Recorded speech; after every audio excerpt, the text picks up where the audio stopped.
భూమి మీద నుండి అంతరిక్షంలోనికి వెళ్ళిపోతున్నారు. భూపృష్ఠ ଉପରୁ ମହାକାଶକୁ ଯାଉଅଛନ୍ତି। అంతరిక్షంలో ఉన్న రహస్యాలను ఛేదించగలుగుతున్నారు. ମହାକାଶରେ ଥିବା ରହସ୍ୟ ଗୁଡ଼ିକୁ ଜାଣି ପାରୁଅଛନ୍ତି।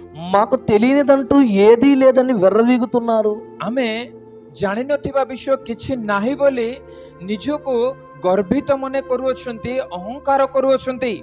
మంచిదే.